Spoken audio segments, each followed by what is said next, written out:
Welcome to Ask the Accountant, the podcast that is made for you. Weekly podcast live Mondays from 8:30 a.m., released on the podcast service of your choice on Wednesdays. Your main weekly hosts, Aaron Patrick and Johann. Got something to ask? Submit your questions below or ask during the show. Podcast loading. We are currently getting everything set up behind the scenes, so sit back, relax, and we will be with you in a few seconds. Enjoy.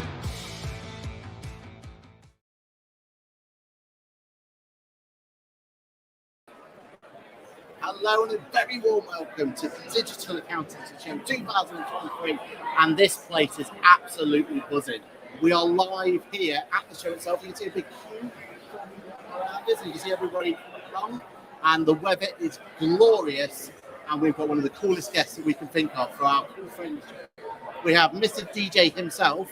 So to start off, would you want to give a bit of introduction who you are, why people should be excited about your DJ sets? Go for it. Yeah, happy to. Thanks for having me, guys. So my name is Jordan Vickery. I'm the head of content here at Digital Accountancy Show. I'm also the co-founder of an agency called Choice, where we specialise in working with accounting firms and accounting software companies on their growth strategies. That's my background. I've been working with accountants now for 10 years in numerous growth and marketing roles. And then on the side, I'm 1/3 of the DJ supergroup, more formally known as the Accounting House Mafia. You'll find us on the main stage tonight from 8 p.m. onwards. Now, if that doesn't give you FOMO, I don't know what will, because for me, that could be the highlight of the whole show. Speaking of the show, Digital Accounting Show, this is the 3rd year, and that seems crazy to say, right? Where it's come to where it is now. But can you give us a bit of a background or a story about how it's got to this stage? Because for me, this is one of those big success stories of accountants. It's an incredible success story, and you should chat to Dan about this because it's his vision. It's his vision that's come to life. He founded this event initially before COVID, and the very first show that was going to run at the Spurs ground, it never happened. This COVID struck, and as a startup event, it's a huge blow, right? You put all that time and money and effort to try and set an event up, and then it doesn't happen. So Dan very quickly pivoted to doing online events. Did that really successfully, a number of online summits, webinars, and eventually got to run the first DAS at the Spurs ground. I think it was just 2 years ago now. And ever since that first one, it's just grown, and we've sold out the Spurs ground for the past 2 years in a row, which meant that this year we had to move to a bigger venue here at Battersea. Like, I don't know about you guys, but I've been downstairs and it feels like we're outgrowing this one already, right? It's so busy. Yeah, it definitely, there's a huge buzz here. And so I didn't go to last year's DAS show because I was on holiday. But I went to the first one, and I couldn't tell whether today was going to be buzzing again like that, or if we were. What I experienced 2 years ago was the first post-COVID conference. That's why it was buzzing. But actually, I think Digital Accountancy Show's really just found this whole unique positioning because you've got loads of new startups behind us. But I've got the opportunity to come and pitch their offerings to this huge crowd that they don't. They can go to account test, but it's so big, they're almost overwhelmed by it. Whereas here we've got a little section for them. They can spend good time getting quality conversations with your potential users to explain what their problem is they think they're solving and make sure the feedback is agreeing with them.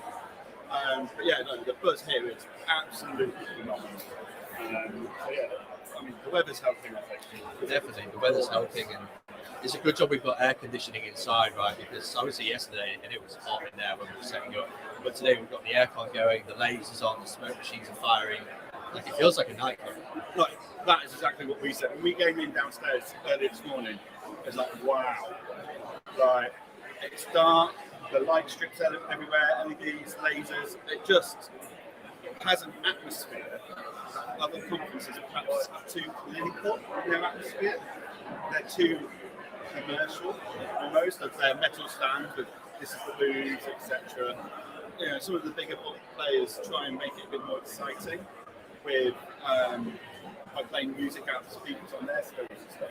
But the atmosphere down there is just incredible. It's electric. It feels like you're at a festival. It doesn't feel like you're at an accounting conference. And I think that's the vision that Dan had from the very beginning, is to differentiate us from the rest of the events out there. There's some great events in the accounting space, don't get me wrong, is to just create something that looks and feels completely different, and really taking that kind of digital part of our DNA and embracing it through the production of the show as well.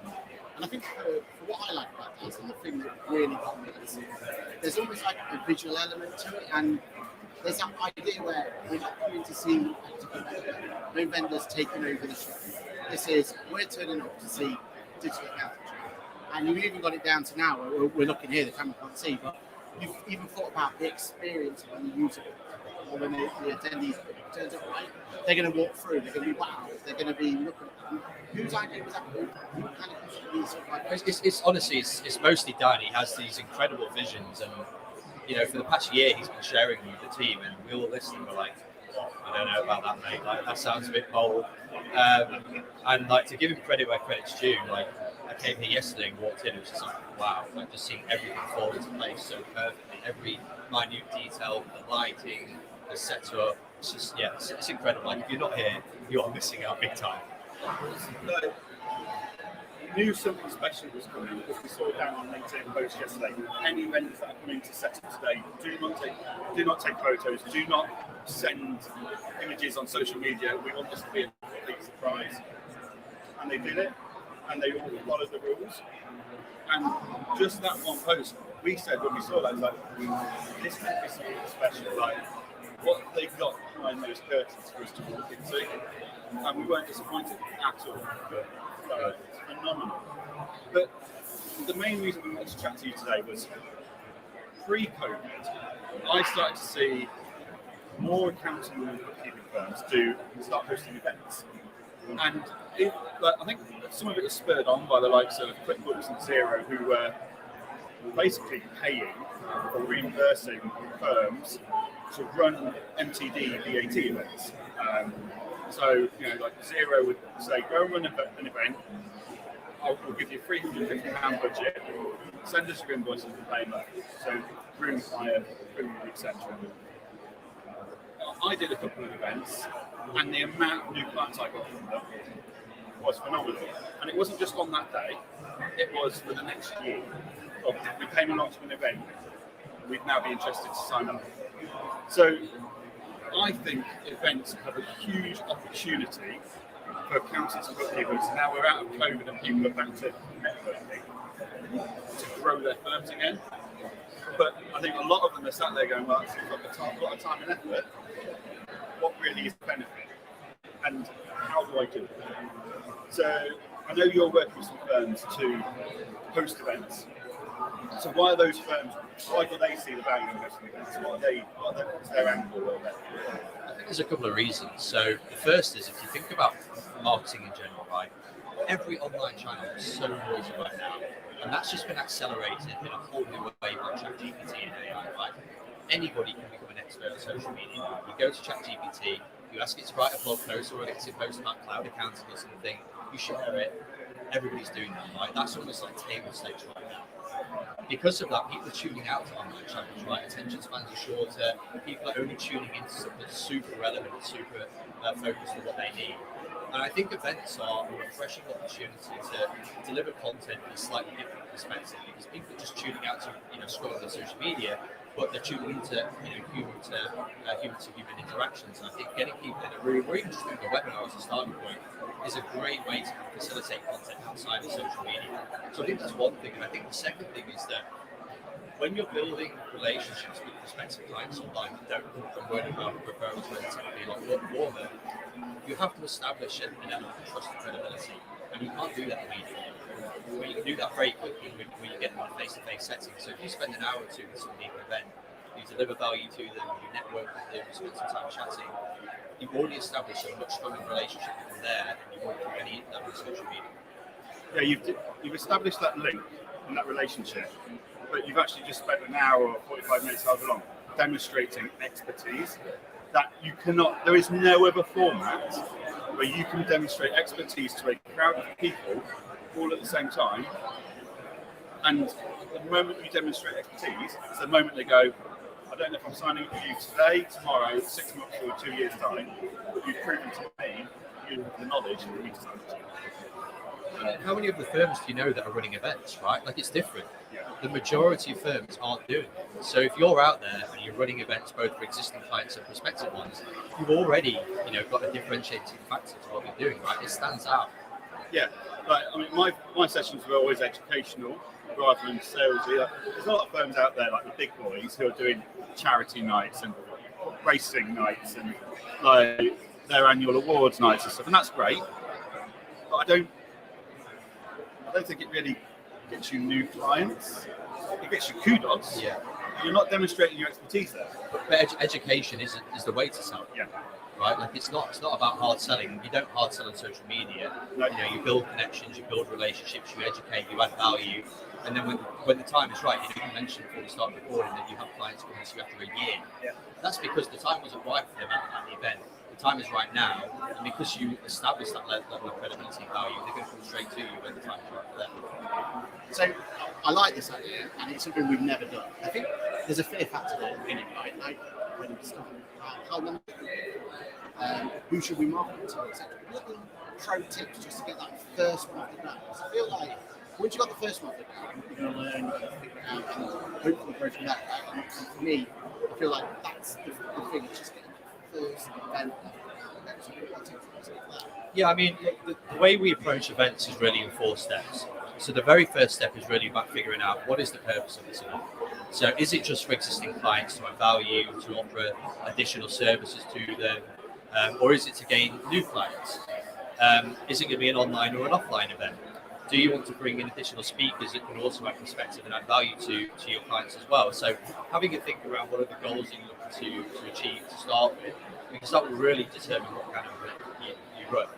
From there, the next 3 steps are basically pre-event, during event, and post-event. So pre-event is all about how do we set the event up, how do we get the right ones on the scene. So when it comes to marketing the event, most firms don't have a prospect list that they can send an email to. They have a list of existing clients, but they don't have a list of prospects. So they might be thinking, great, well, how do we get people in the door? Think about things like referral incentives. So if you invite your existing clients, encourage each of those to bring at least one of their friends on. If you're bringing in external speakers, so let's say, for example, you have an introducer relationship or a partnership with somebody who deals with business insurance or any other complementary service, give them a speaking slot and encourage them to bring people from their network. So there's ways you can get people into the room without necessarily having to go down a typical marketing route. So just thinking through some of these things. Then when it comes to actually running the event, you want to think about what the structure is like. What is the order of the day? Are you going to have a networking time? Are you having food and drink? What are the sessions going to be? How are they going to be structured? Once you've got that all in place, it's really about figuring out what is the flow. Because actually, when it comes to turning prospective clients into clients, you need to have a follow-up process in place. Yes, people will get in touch with you, but equally, you need to have a process of getting in touch with them and say, hey, thanks for attending. Would you like to have a conversation about how we can help you, or is there anything we said that might be of interest? So just thinking through these different 4 things is really going to help you to build a bit of a strategy around the event instead of just going in and trying to run something really half-hearted.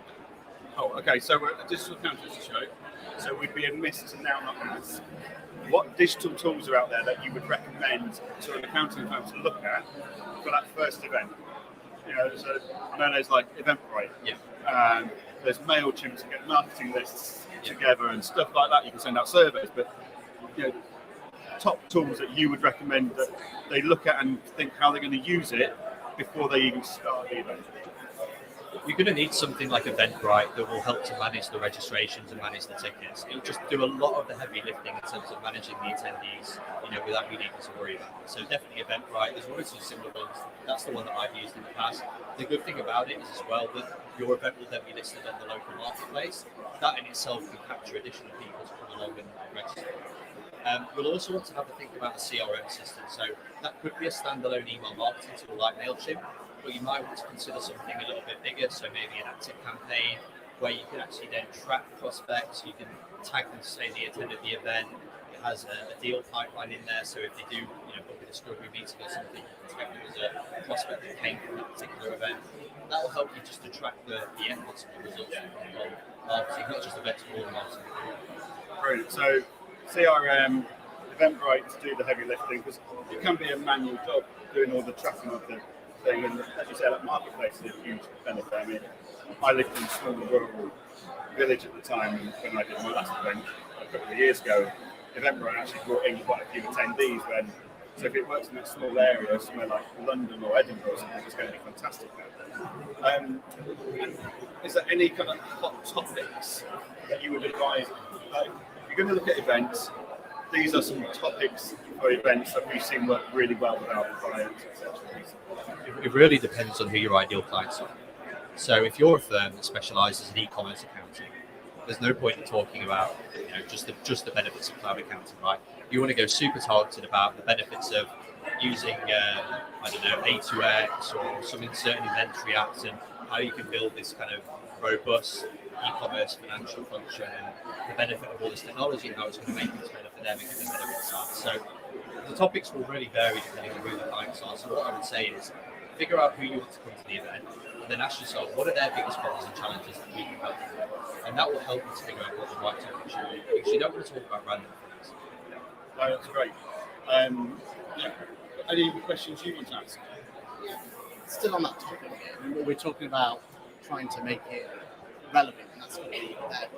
I think one of the problems we definitely have in the accounting world is sometimes we can make it a bit too dry, a little bit too tax update or anything else. I know you're saying it depends on your type of client, but is there anything you've seen out there that's gone, you know what, that's quite a clever way of getting people interested? Or I think when you said before about buddying up with a different service provider, is there anyone out there you would say they're the sort of ones that really do drive interest? Or is it the accountant that normally wants to complain about budget? Yeah. I'm a marketer. The majority of questions people ask me, the answer is it depends. People hate that, but it's true. It depends. It really depends on your ideal clients and what you're looking to achieve. Depending on the business and their pains and their challenges, right? If you're targeting small businesses, most small businesses want to grow. So if you partnered with a marketing agency who can come in and run a digital marketing session on TikTok or SEO or Instagram, they're going to love it.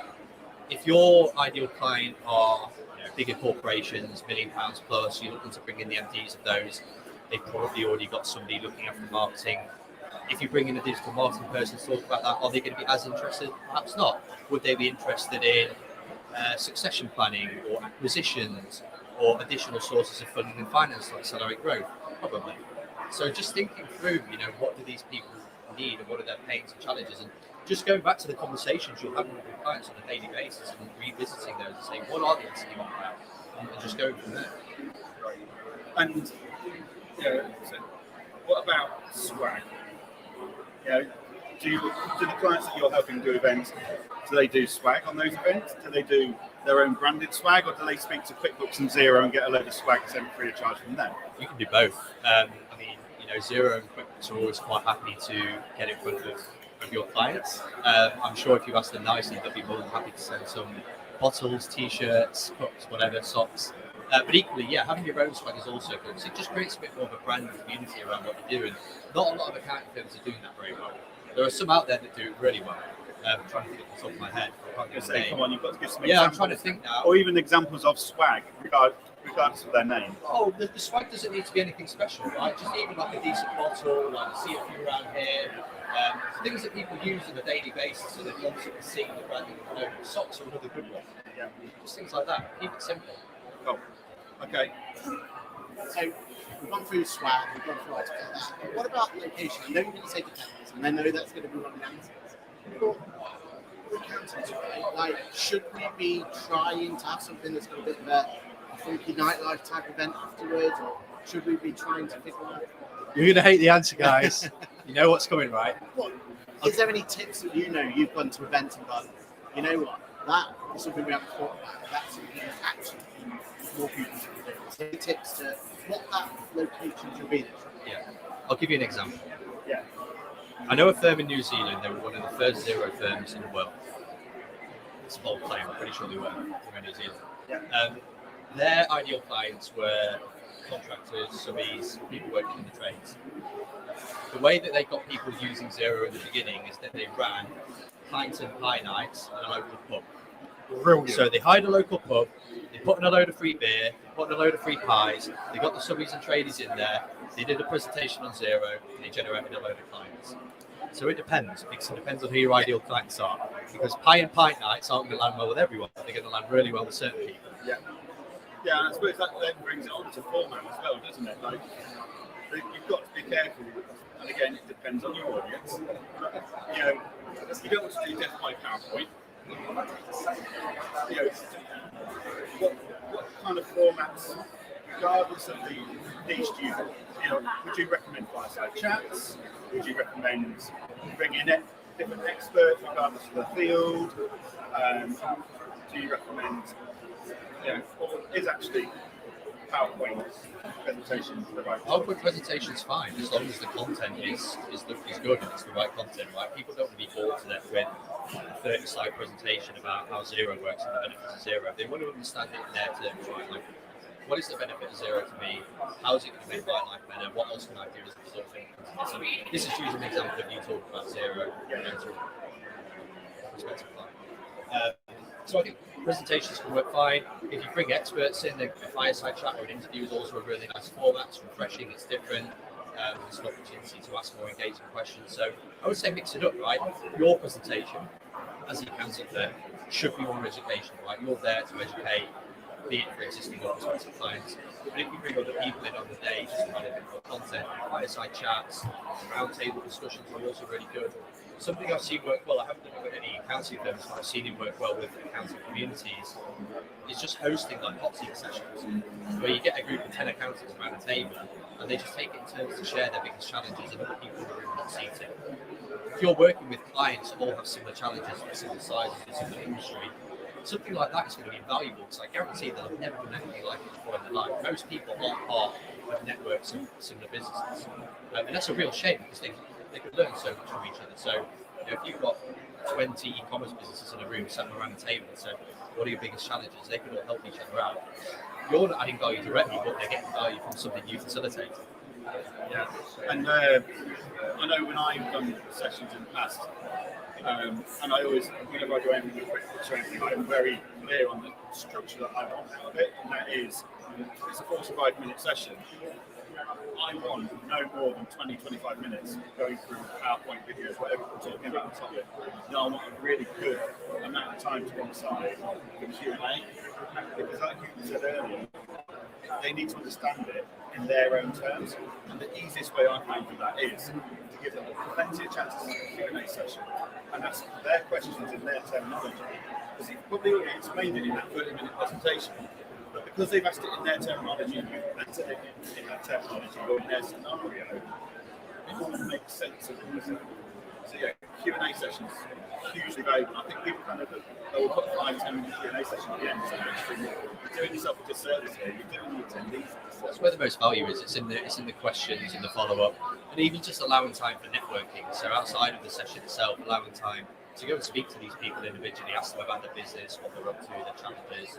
That is hugely valuable. Yeah, not just disappearing after you've done your session, but actually hanging around and taking questions from, whether they're your clients, your fans, you know, your colleagues, whoever they are, taking questions on a one-to-one basis outside of the main event. Schedule that into your diary. Expect it to be adding 30-40 minutes at least to your day. So yeah, right, I'm conscious we are coming close to time. You've got a final question. So I feel like we're getting better as accountants to do that typical marketing. So if you think about your sales and marketing, we're starting to really see the value in that. I mean, people like yourself, like can teach you what you do. If we're going to go back to in-person events as opposed to online events, are sales funnels and all that, can we just apply the same logic, or do we have to think different? It's the same thing, right? Like, what's the logical next step after an event? It's the follow-up piece, it's the nurture piece. The thing with accounting is that most people think it's like lead generation. Generate 30 leads online and become clients tomorrow. It doesn't work like that. It's a relationship business. You know, most business owners aren't involved in new accounts. Right? You can add value to them, you can educate them, they can see the value that you offer compared to their existing accountant. Doesn't mean they're going to convert today. They can convert in 3-6 months' time when the time is right for them. So it's really, really important to have that whole funnel mapped out. So something at the top that drives awareness, something in the middle that offers value and allows them to consider you as a suitable provider of that service, and something at the bottom that then nurtures and adds value over time. So how can we constantly stay in touch with these people so that they don't forget about you? Email marketing is a great way to do that. Sending out valuable email newsletters, being active on social media and connecting with them there is another great way to nurture them.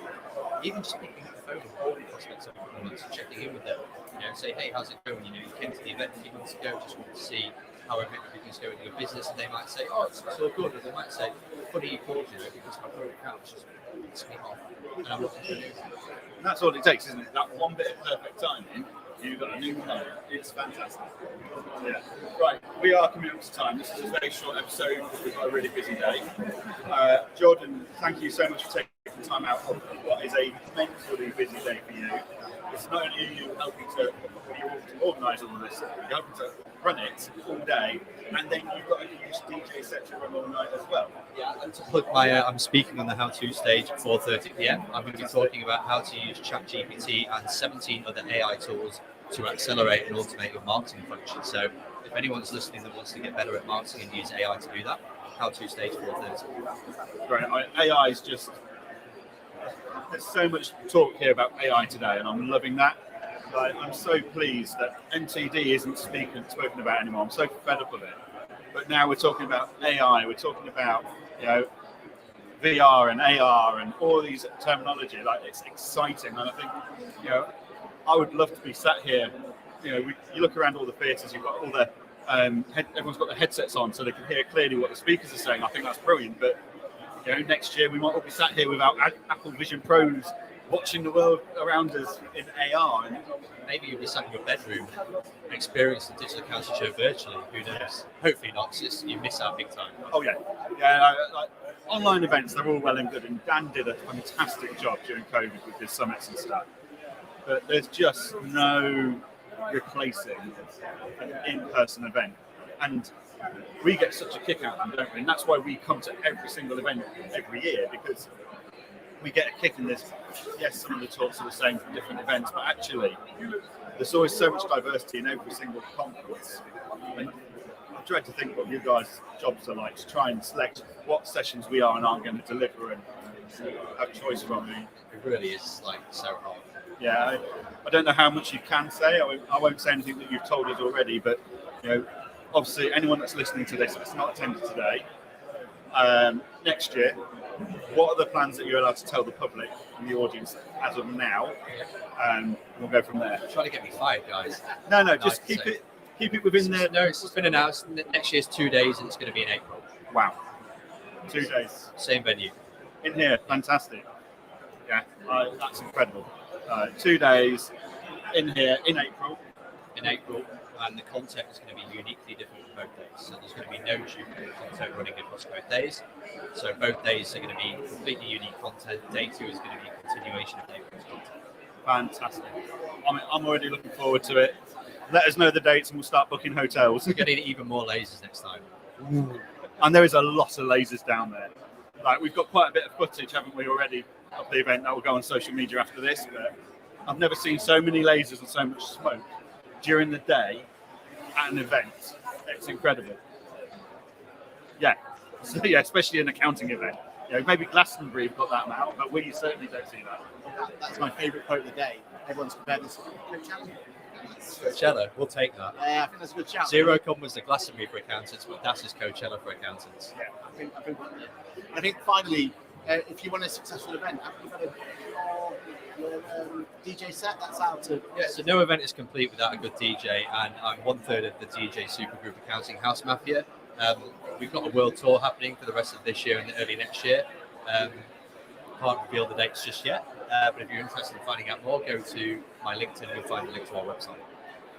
That's why we have good friends, right? That's defined. We've now defined the whole show. Thank you very much. And that's it. So thank you so much for watching. Digital Accounting Show 2023 is already about. Thank you again, Jordan. Thanks for having me, guys. Good to chat. And we will see you all in the next one. Cheers, everyone.